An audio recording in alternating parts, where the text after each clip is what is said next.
اللهم صل على محمد وعلى آل محمد كما صليت على إبراهيم وعلى آل إبراهيم إنك حميد مجيد. اللهم بارك على محمد وعلى آل محمد كما باركت على إبراهيم وعلى آل إبراهيم إنك حميد مجيد. نبی رحمت صلی اللہ علیہ وسلم کی ذات مبارکہ تمام ایمان والوں کے لیے آئیڈیل اور اسوہ حسنہ قرار دی گئی ہے، اور آپ صلی اللہ علیہ وسلم کی ذات مبارکہ کو تمام ایمان والوں کے لیے معیار قرار دیا گیا ہے، اور آپ کے اخلاق کو تمام ایمان والوں کے لیے معیار قرار دیا گیا۔ قرآن کریم میں اللہ تعالیٰ نے قسم کھا کے آپ کے اخلاق کو خلق عظیم قرار دیا، وَإِنَّكَ لَعَلَىٰ خُلُقٍ عَظِيمٍ، اور اسی پر امت کو آنے کی تعلیم دی ہے کہ اخلاق کے درجے میں امت بھی اعلیٰ اخلاق پر فائز ہو اور اعلیٰ اخلاق کو اپنائے۔ اور رسول کریم صلی اللہ علیہ وآلہ وسلم کی ذات مبارکہ میں اخلاق کی تمام صفات اعلیٰ درجے کی تھی، اور اسی پر آپ نے اپنے صحابہ کی تربیت کی۔ قرآن کریم میں ان اخلاق میں سے ایک وصف اور ایک خوبی جسے بڑا نمایاں کر کے ذکر کیا گیا ہے، ایثار ہے۔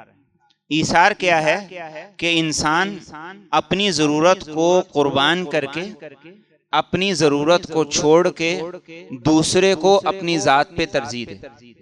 انسان خود محتاج اور ضرورت مند ہے، وہ اس بات کو نظر انداز کر کے دوسرے کے کام آ جائے، یہ ایثار ہے۔ اور ایمان والوں کی خوبی یہ بتائی گئی، وَيُؤْثِرُونَ عَلَىٰ أَنفُسِهِمْ وَلَوْ كَانَ بِهِمْ خَصَاصَةٌ، کہ مومن کیسے ہوتے ہیں کہ خود فاقے، تنگ دستی، بھوک کے عالم میں کیوں نہ ہو، لیکن وہ دوسروں کو اپنی ذات پہ ترجیح دیتے ہیں اور قربانی دوسروں کے لیے دیتے ہیں اور ایثار کرتے ہیں، اور وہ اپنی ضرورت کو، اپنے کاموں کو، اپنے معاملات کو پسے پشت ڈال دیتے ہیں، پسے پشت ڈال کے دوسروں کے کام آنے کو ترجیح دیتے ہیں، اور یہ ایثار ہے۔ اور ایثار کے مقابلے میں کیا ہے؟ خود غرضی، کہ انسان یہ سوچے کہ میرا سنور جائے، میرا کام چل جائے، دوسرے کا خراب ہوتا ہے تو مجھے کیا۔ اور بسا اوقات یہ خود غرضی اس حد تک آگے، بسا اوقات اس خود غرضی میں انسان اس حد تک آگے نکل جاتا ہے، وہ کہتا ہے دوسرے کا بیڑا غرق کرو، دوسرے کا نقصان کرو، اپنا الو سیدھا کرو۔ اور پھر آج جو دور ہے، اس دور میں ہم خود غرضی کے اس درجے پہ چلے گئے ہیں کہ اس خود غرضی کو ہم فخر کی چیز سمجھتے ہیں۔ ہمارے یہاں ایک جملہ آپ نے بھی کئی دفعہ سنا ہوگا، شاید کہا بھی ہو، کہ مصیبت میں یا کام کے لیے تو گدھے کو بھی باپ بنانا پڑتا ہے۔ آج ہم اس درجے پر آ چکے ہیں، اس لیول تک گر چکے ہیں کہ ہم گدھے کو باپ بنانے کے لیے تیار ہیں، اور یہ بات کہتے ہوئے ہمیں ذرا بھی احساس نہیں ہوتا کہ ہم کیا رہے ہیں، کہ ہم خود غرضی کے اس درجے پہ جا کے گر گئے ہیں، خود غرضی کی گہرائی میں اس حد تک گر گئے ہیں کہ ہمیں اس بات کا احساس نہیں ہوتا ہے کہ ہمارے اخلاق تو یہ ہونے چاہیے کہ ہم دوسرے کے کام آ جائیں۔ ہمارے نبی کے اخلاق تو یہ تھے کہ انہوں نے اپنی ساری زندگی اسی ایثار کی بنیاد پہ گزاری ہے، اور صرف اعلان نبوت کے بعد نہیں، پہلی وحی جب میرے اور آپ کے نبی صلی اللہ علیہ وسلم پر آئی، گھبرائے ہوئے آپ گھر تشریف لائے، سیدہ خدیجہ رضی اللہ تعالیٰ عنہا کو آپ نے آ کے کہا کہ آج مجھے بڑا ڈر لگ رہا ہے۔ اور ڈر اور خوف کیوں تھا؟ کہ جبریل امین کو اصلی شکل اور صورت کے اندر دیکھا تھا، تو وہ خوف آپ کی طبیعت اور آپ کے مزاج پر اثر کر گیا۔ تو خدیجہ رضی اللہ تعالیٰ عنہ نے کیا کہا؟ ابھی نہ اسلام تھا، نہ اسلام کی دعوت تھی، اور نہ ہی اسلام کی بات تھی۔ خدیجہ رضی اللہ تعالیٰ عنہ نے قسم کھا کے کہا، کلا واللہ لا یخزیک اللہ ابدا، کہ ہرگز ایسا نہیں ہو سکتا، اللہ تعالیٰ آپ کو کبھی تنہا نہیں چھوڑیں گے، اللہ تعالیٰ کبھی آپ کو رسوا نہیں کریں گے۔ کیوں؟ انک لتصل الرحم وتحمل الکل وتکسب المعدوم وتقری الضیف وتعین علی نوائب الحق، اس لیے کہ آپ تو مشکل میں دوسروں کے کام آتے ہیں، تو اللہ آپ کو تنہا نہیں چھوڑیں گے۔ آپ مصیبت میں گرے ہوئوں کو مصیبت سے نکلنے میں مدد دیتے ہیں، اللہ آپ کو تنہا نہیں چھوڑیں گے۔ ابھی اسلام کی بات نہیں ہے۔ آج جو آدمی مصیبت میں ہے، ہم بجائے اس کے کہ مصیبت میں اس کے کام آئے، ہم کہتے ہیں کہ اچھا ہوا اس کے ساتھ یہی ہونا چاہیے۔ یہ اخلاقی پستی کا وہ درجہ ہے کہ ہم دوسروں کی تکلیف پر، دوسروں کی پریشانی پر خوشی کا اظہار کر رہے ہیں۔ نبی رحمت صلی اللہ علیہ وسلم نے تو ارشاد فرمایا، کسی بھائی کو تکلیف میں دیکھ کے ہرگز خوشی کا اظہار نہ کرنا، ورنہ اللہ تمہیں اس میں پھنسا دے گا اور اسے نجات دے دے گا۔ آج ہم اخلاقی پستی میں اس حد تک گر چکے ہیں کہ دوسروں کو تکلیف میں دیکھ کے، پریشانی میں دیکھ کے ہم خوش ہوتے ہیں، اور اس پہ ہم شادیانے بجاتے ہیں کہ اچھا ہوا اس کے ساتھ ایسا ہونا چاہیے۔ اور ہمیں کیا تعلیم دی گئی کہ دوسروں کو پریشانی میں دیکھو تو دوسروں کے کام آؤ، تمہارے نبی اعلان نبوت سے پہلے ہی ایسے تھے۔ کسی پریشان حال کی پریشانی میں کام نہیں آ سکتے، کم از کم اس پہ خوشی کا اظہار تو نہ کرو، کم از کم اس پہ اس بات کا اظہار تو نہ کرو کہ اس کے ساتھ ایسا ہی ہونا چاہیے۔ اور آج اس بات کی ضرورت ہے کہ ہم اپنی زندگی میں ایثار پیدا کریں۔ میرے اور آپ کے نبی صلی اللہ علیہ وسلم نے ہر طرح سے ایثار اپنے اندر پیدا کی، کہ اپنا حق چھوڑا، اپنی ضرورت کو پس پردہ ڈالا، پس پشت ڈالا، اور دوسروں کو ترجیح دی، صحابہ کو ترجیح دی، جو صحابہ کے آپ پر جان نثار کرنے کے لیے، آپ کے ایک اشارے پر جان فدا کرنے کے لیے تیار ہوا کرتے تھے۔ اور صحابہ یہ کہتے ہیں، جب کبھی ایسا خوف کا عالم ہوا کہ جان دینے کا مرحلہ درپیش ہوا تو میرے نبی سب سے آگے آگے ہوتے تھے، صحابہ سارے پیچھے پیچھے ہوتے تھے۔ کہتے تھے صحابہ کہ جب خوف کا عالم ہوتا تو ہم میں جو سب سے بہادر آدمی ہوتا وہ اپنے نبی کی پشت میں، اپنے نبی کے پیچھے پناہ لیا کرتا تھا۔ یہ میرے اور آپ کے نبی تھے۔ فرماتے ہیں کہ ایک دفعہ مدینہ کے اندر بڑا خوفناک دھماکہ ہوا، سارے لوگ سہم گئے، ڈر گئے، تو صحابہ جب اپنے گھروں سے نکلے تو نبی رحمت صلی اللہ علیہ وسلم مدینہ کے اطراف میں چکر لگا کے واپس آ رہے تھے، اور یہ صحابہ کو کہہ رہے تھے کہ ڈرنے کی بات نہیں ہے، سارے اپنے گھروں کو واپس چلے جاؤ۔ جس موقع پہ کوئی آگے نہیں ہوتا تھا، میرے اور آپ کے نبی آگے ہوتے تھے۔ جس موقع پہ دشمن کا سامنا کرنا ہوتا، جان کا خطرہ ہوتا، میرے اور آپ کے نبی اپنی جان کو خطرے میں ڈال کے آگے جا کے صحابہ کا دفاع کیا کرتے تھے، اور ان کو اپنی پشت کے پیچھے جگہ دیا کرتے تھے۔ اور آج ہمارا حال کیا ہے؟ آج ہمارا حال یہ ہے کہ ہم کسی کو روڈ میں، ہم کسی کو مسجد کے دروازے سے نکلتے ہوئے بھی جگہ دینے کے لیے تیار نہیں۔ ہم کہتے ہیں ہم پہلے نکل جائیں، 2 منٹ پہلے کیا اور 2 منٹ بعد میں کیا فرق پڑ جاتا ہے؟ لیکن ہم خود غرضی کے اس درجے پہ چلے گئے ہیں کہ دوسرے کے کندھے کو پھلانگنا پڑے۔ ابھی جمعے کی نماز ہوگی تو آپ دیکھیں، پہلی صفوں سے لوگ چیرتے ہوئے دوسروں کے کندھوں کو وہ آخر دروازے تک جاتے ہیں۔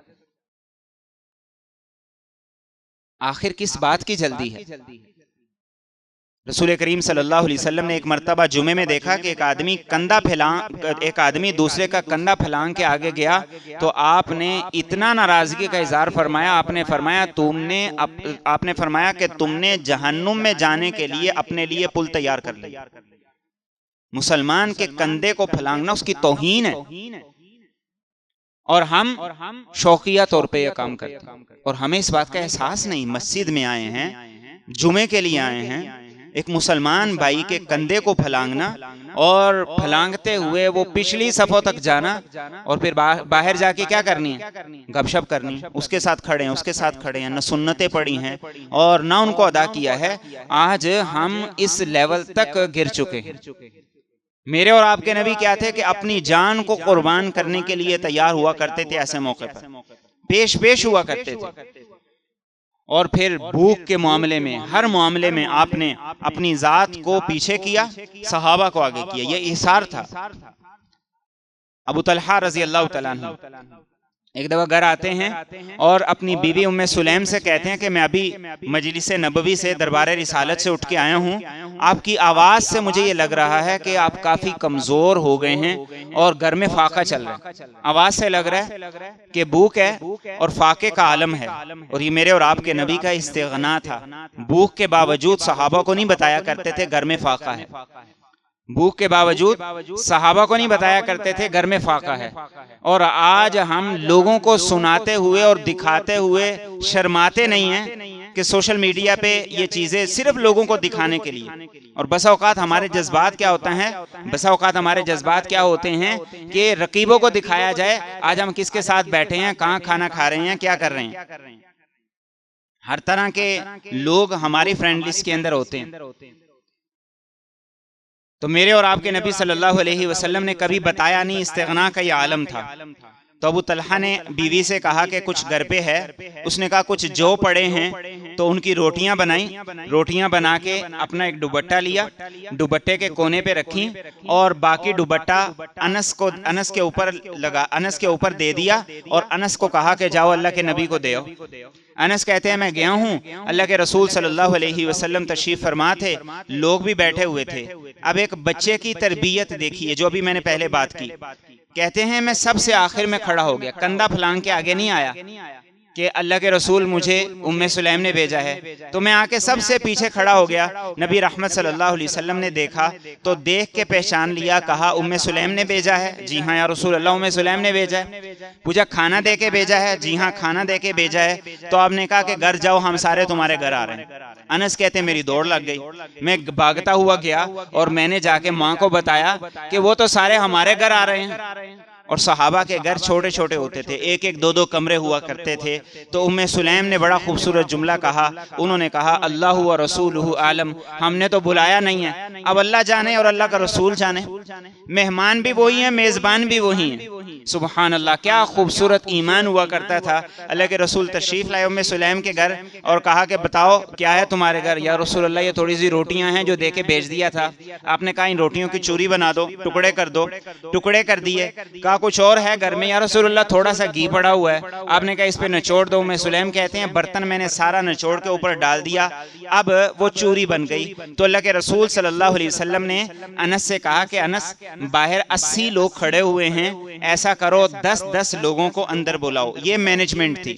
آج ہمارے گھر کے اندر 4 مہمان زیادہ آ جائیں تو پڑوسیوں سے برتن لینے کے لیے جاتے ہیں کہ برتن دے دیں، 4 مہمان زیادہ آ جائیں تو ساتھ والوں سے بستر لینے کے لیے چلے جاتے ہیں، اور تھوڑے سے زیادہ ہو جائے تو ہم کہتے ہیں گھر سے نکلیں شادی حال میں چلے جائیں، شادی حال کروا رہے ہیں۔ میرے اور آپ کے نبی صلی اللہ علیہ وسلم نے کئی مرتبہ ایسا ہی کیا، جب لوگ زیادہ ہوتے تو آپ یوں کیا کرتے تھے۔ آپ نے ایک ولیمے میں بھی ایسا کیا، کہا 10 لوگ بیٹھ سکتے ہیں، 10 لوگوں کو بلاؤ، ایک ایک تھال، جو وہ تھال آپ نے سامنے رکھ دیا چوری کا، 10 لوگ آتے کھاتے چلے جاتے، پھر 10 لوگ آتے کھاتے چلے جاتے۔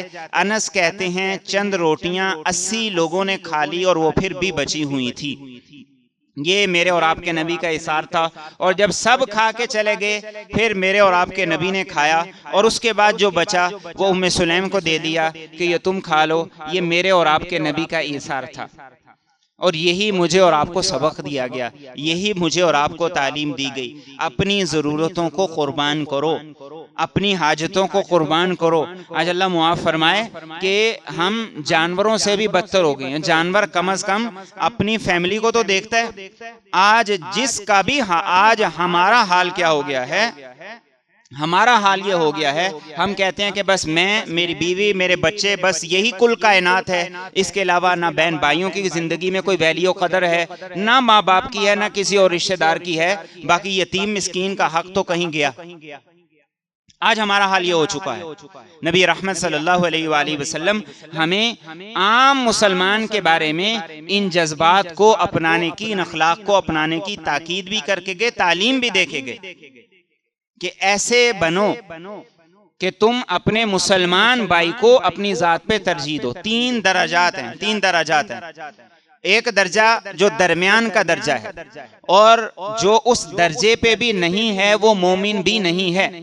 رسول کریم صلی اللہ علیہ وسلم نے قسم اٹھا کر ارشاد فرمایا واللہ لا یؤمن، اللہ کی قسم وہ آدمی مومن ہی نہیں ہے جو اپنے لیے پسند کرتا ہے اپنے بھائی کے لیے پسند نہ کرے، وہ مومن نہیں۔ مومن کون ہے؟ جو رویہ جو سلوک وہ اپنے لیے پسند کرتا ہے وہ اپنے بھائی کے لیے پسند کرے۔ یہ درمیان کا درجہ ہے، یہ ایمان والا درجہ ہے۔ جو اس درجے پہ بھی نہیں رہے، اس سے نچلے درجے پہ آ جائے، یہ دوسرا درجہ ہے جو اس سے نچلا ہے۔ اور وہ کیا ہے کہ جو اپنے لیے پسند نہیں کرتے، جو رویہ سلوک اپنے لیے پسند نہیں کرتے، دوسروں کے ساتھ وہ رویہ اختیار کرنا، یہ گری ہوئی حرکت۔ عبداللہ بن عمر رضی اللہ تعالیٰ عنہ فرمایا کرتے تھے کہ ہم نے ایک دور ایسا دیکھا کہ مسلمان درہم دینار اور پیسے کو اپنے بھائی پہ نثار کر دیتے تھے، اس پہ وار دیا کرتے تھے کہ ان کی نظر میں مسلمان کی عزت اور ویلیو یہ ہوتی تھی۔ اور فرمایا اب وقت اور دور وہ آ گیا ہے کہ پیسہ ہی انسان کی ماں بن گئی ہے اور پیسہ ہی انسان کا باپ بن گیا ہے۔ وہ کہتا ہے کہ میرے رشتہ دار اور میرے قریبی باڑ میں جاتے ہیں تو جائے، بس میرا سفر جانا چاہیے، میرا سیدھا ہونا چاہیے۔ یہ ایمان سے نچلا درجہ ہے۔ اور تیسرا درجہ جو سب سے اوپر کا درجہ ہے وہ کیا ہے؟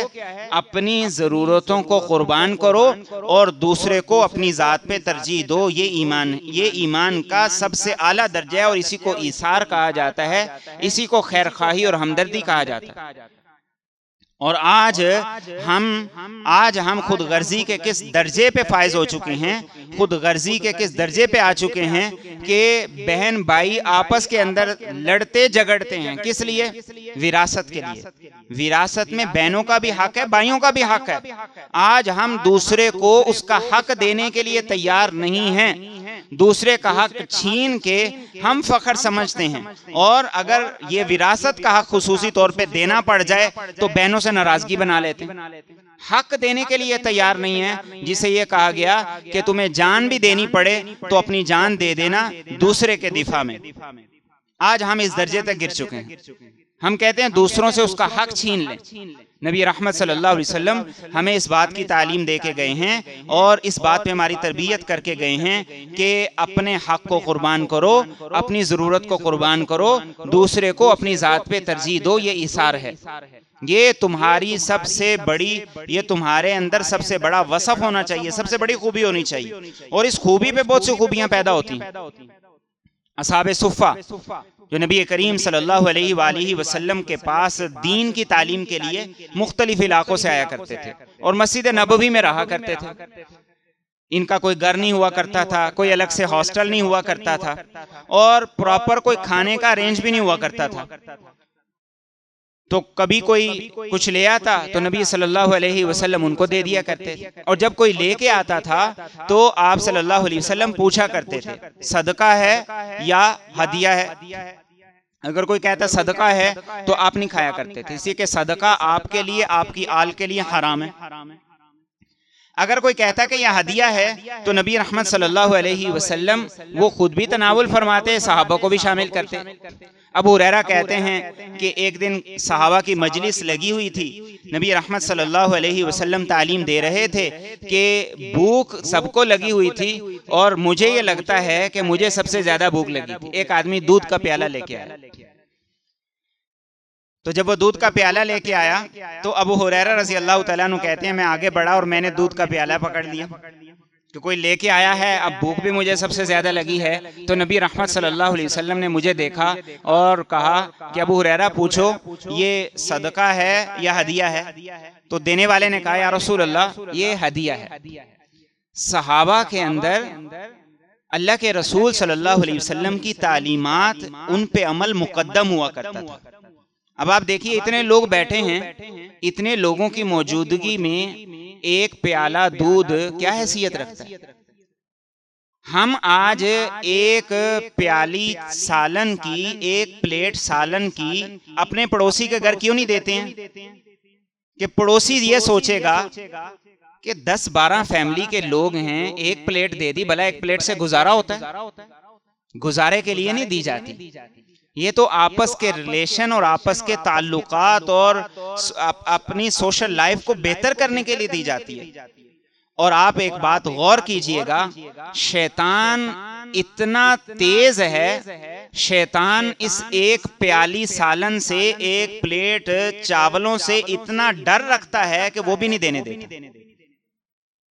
دیکھ تو ہم نے دینی نہیں، کبھی کی زندگی میں کسی نے پڑوسی کو دیکھ دی آج تک؟ دیکھ دینی نہیں ہم نے، اور ایک پلیٹ وہ شیطان دینے نہیں دیتا۔ صحابہ کے اندر بات کیا ہوتی تھی کہ آپ کی تعلیم پہ عمل کرنا ہے، تھوڑا دے دو، 2 لقمے دے دے، اور میرے اور آپ کے نبی قربان جائیے، اللہ کی قسم ایسی خوبصورت تعلیمات ہیں۔ ابو ذر کو کہا، ابو ذر جب کھانا پکاؤ تو شوربہ زیادہ کر لیا کرو، پڑوسی کو خالی شوربہ دے دیا کرو، بوٹی نہیں بھی دے سکتے تو۔ سبحان اللہ، قیامت کے دن یہ نہیں پوچھا جائے گا تہجد پڑھی تھی کہ نہیں پڑھی تھی، یہ ضرور پوچھا جائے گا پڑوسی بھوکا تھا اور تم پیٹ بھر کے سو گئے، تو اب بتاؤ اس کا کیا جواب ہے؟ تو صحابہ دین پر عمل کو سب سے مقدم رکھا کرتے تھے۔ مزاج نبوت کو سمجھنا یہ مزاج دین ہے۔ اب اتنے لوگ بیٹھے ہیں، ایک پیالہ آ گیا، ابو ہریرہ کہتے ہیں میرے ہاتھ میں آیا تو میں نے کہا کہ چلو میرا گزارا تو ہوا، باقیوں کی تو دیکھی جائے گی۔ نبی رحمت صلی اللہ علیہ وسلم کو بتایا، یا رسول اللہ یہ تو ہدیہ آیا ہے۔ تو اب ہدیے پہ سب سے پہلا حق کس کا تھا، کس کے لیے آیا تھا؟ میرے اور آپ کے نبی کے لیے۔ تو آپ نے کہا ابو ہریرہ دائیں طرف سے شروع ہو جاؤ، سب کو پلاؤ۔ ابو ہریرہ کہتے ہیں میں نے دل میں سوچا، لو ابو ہریرہ تو گیا۔ صحابہ بڑے دل کے صاف ہوتے تھے۔ اب وہ حدیث روایت کر رہے ہیں، اس بات کو چھپا نہیں رہے، کہتے ہیں میں نے دائیں طرف سے ایک کو پلایا، دوسرے کو پلایا، تیسرے کو پلایا، سارے پیٹ بھر کے پیتے گئے، آخر میں پیالہ پھر میرے ہاتھ میں آیا اور دودھ بچا ہوا تھا۔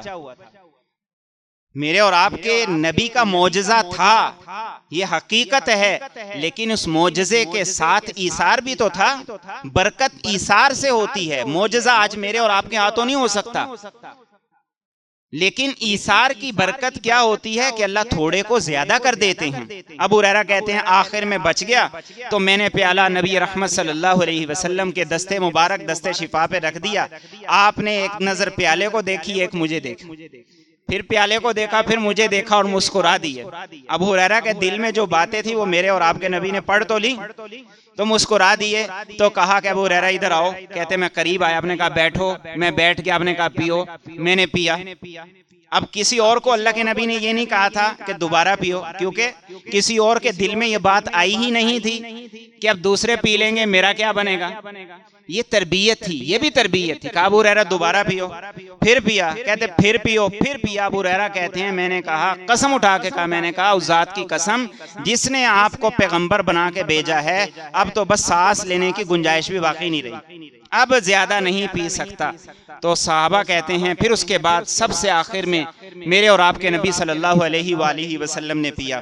یہ میرے اور آپ کے نبی کا ایثار تھا، یہ میرے اور آپ کے نبی کا ایثار تھا، یہ میرے اور آپ کے نبی کی تعلیم تھی۔ اور ایثار سے بڑھ کے جو سب سے بڑی بات ہے، جو سب سے بڑی بات ہے اور جو سب سے قابل توجہ بات ہے، میرے اور آپ کے نبی کا مقام کیا تھا، مرتبہ کیا تھا۔ سبحان اللہ، آپ کا مقام اور مرتبہ یہ تھا کہ جہاں آپ کے قدم پہنچے وہاں کسی کا سر بھی نہیں پہنچ سکتا، جہاں آپ کے قدم پہنچے وہاں کسی کا سر نہیں پہنچ سکتا۔ 70 لوگوں 60 لوگوں نے جس پیالے سے منہ لگا کے پیا، اس پیالے سے منہ لگا کے پینا، یہ وہ عاجزی اور انکساری کا درجہ تھا جو آج ہمارے اندر نہیں ہے۔ آج باپ نے جس برتن سے منہ لگا لیا، بیٹا اس کو منہ نہیں لگاتا، بیٹا اس کو منہ نہیں لگاتا۔ آج ایک کے ہاتھ کو لگ جائے تو دوسرا کہتا ہے کہ میں نے اب اس کو ہاتھ نہیں لگانا۔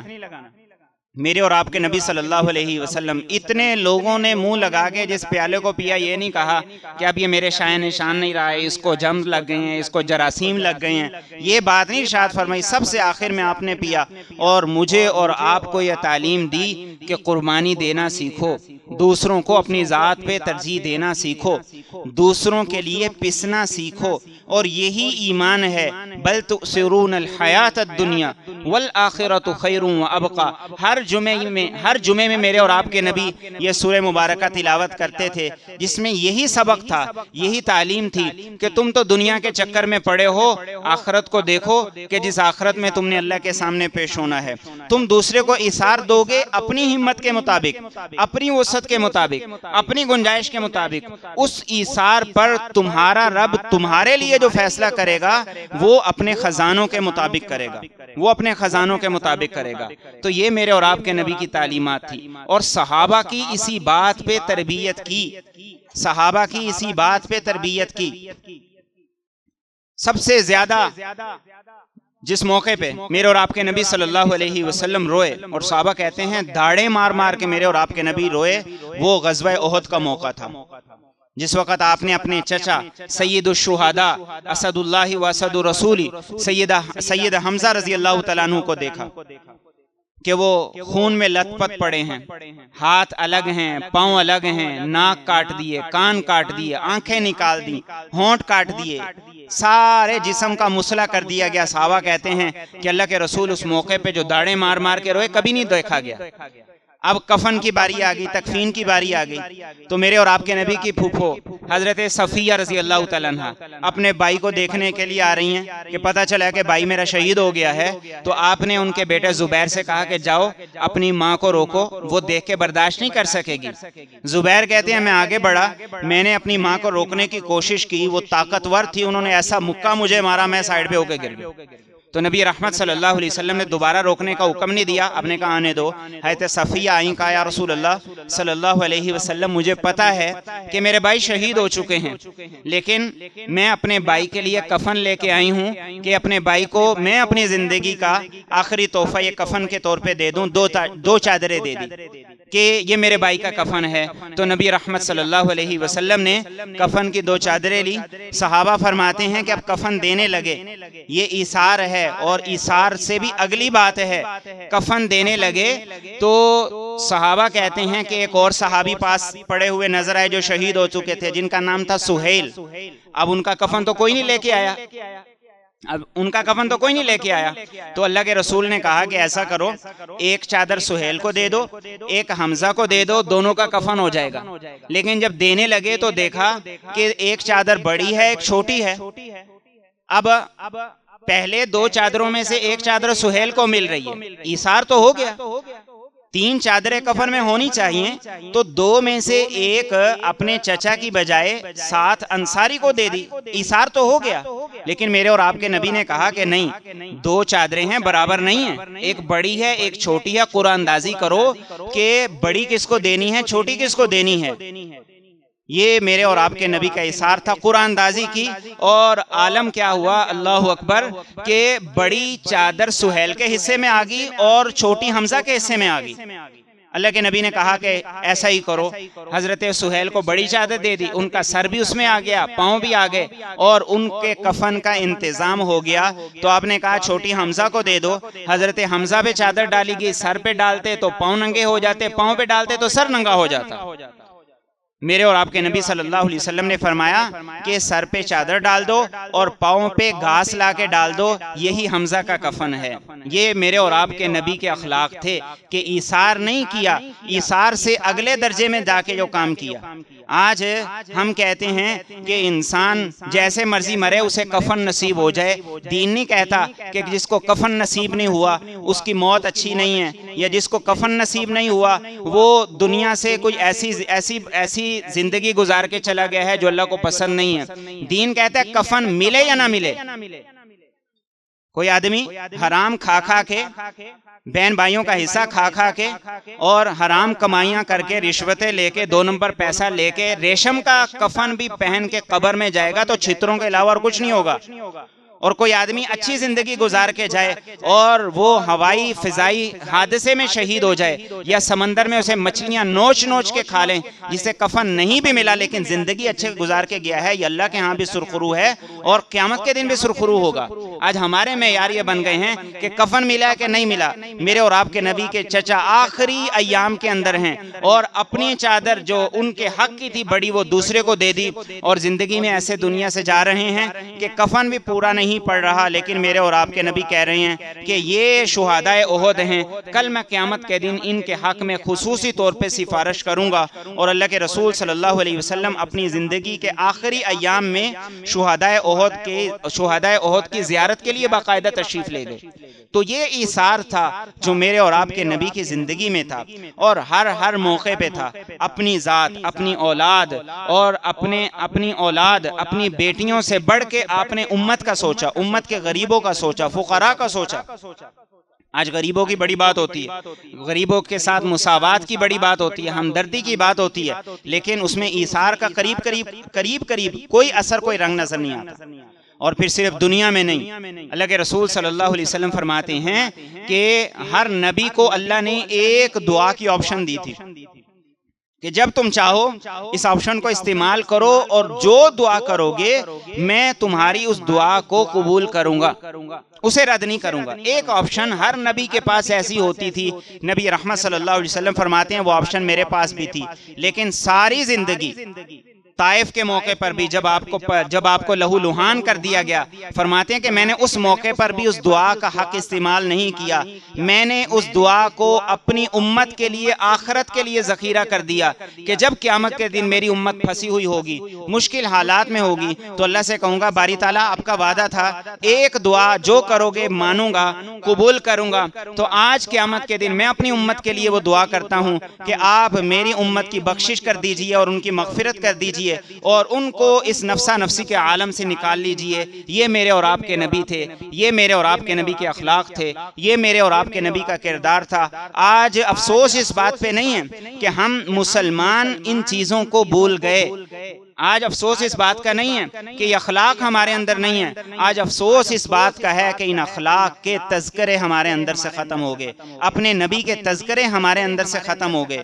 اپنے نبی کے اخلاق کے تذکرے ہمارے اندر سے ختم ہو گئے۔ اور افسوس در افسوس یہ ہے کہ ہم لوگوں کی تعریفیں کرتے ہیں کہ گوروں کے اندر یہ قانون ہے، ان کے یہ اخلاق ہیں، یہ کردار ہیں۔ میرے اور آپ کے نبی نے صحابہ کو خود غرضی سے نکال کر اخلاق کے اس اعلیٰ درجے پہ فائد کیا کہ ایثار کرنے والا بنایا، ہمدردی کرنے والا اور قربانی دینے والا بنایا۔ آج ہم دیکھیں ہمارا حال کیا ہے۔ ابھی نماز ختم ہوگی، ہر آدمی یہ کوشش کرے گا میں پہلے نکل جاؤں، چاہے دوسرے کی جوتی پہ پاؤں آئے، چاہے دوسرے کی جوتی پہ جوتی رکھ کے جائے۔ ہم کیا تربیت لے رہے ہیں؟ ہمارے اوپر اس نماز کا، اس مسجد کا کیا اثر ہو رہا ہے؟ آج بس کی لائن ہو، بس میں سوار ہونا ہو، نہ بوڑھے کو دیکھتے ہیں نہ بڑے کو دیکھتے ہیں۔ آج بات کرنے کی تمیز ختم ہو گئی ہے، نہ بڑے کو دیکھا نہ بوڑھے کو دیکھا۔ ہم نے بھوک کیا برداشت کرنی ہے، ہم نے فاقے کیا برداشت کرنے ہیں؟ بینک کی لائن دیکھ لیں، ہر آدمی کی کوشش ہوتی ہے میں لائن توڑوں، میں آگے جا کے اپنا کام پہلے کروا کے نکل جاؤں۔ آپ ٹریفک کو دیکھ لیں کہ ہر آدمی کی کوشش یہ ہوتی ہے کہ میں لائن کو توڑوں اور آگے نکل جاؤں۔ آخر وہ اخلاقیات کس امت کے لیے تھی؟ آخر میرے اور آپ کے نبی اخلاقیات کس کے لیے دے کے گئے تھے؟ ہمارے لیے دے کے گئے تھے، لیکن ہم ان اخلاقیات کی جو بنیادی اکائی ہے آج ہم اس کو بھی چھوڑ بیٹھے۔ تو ضرورت اس بات کی ہے کہ اپنے نبی کے ان اخلاق کے تذکرے کریں، ان اخلاق کے چرچے کریں۔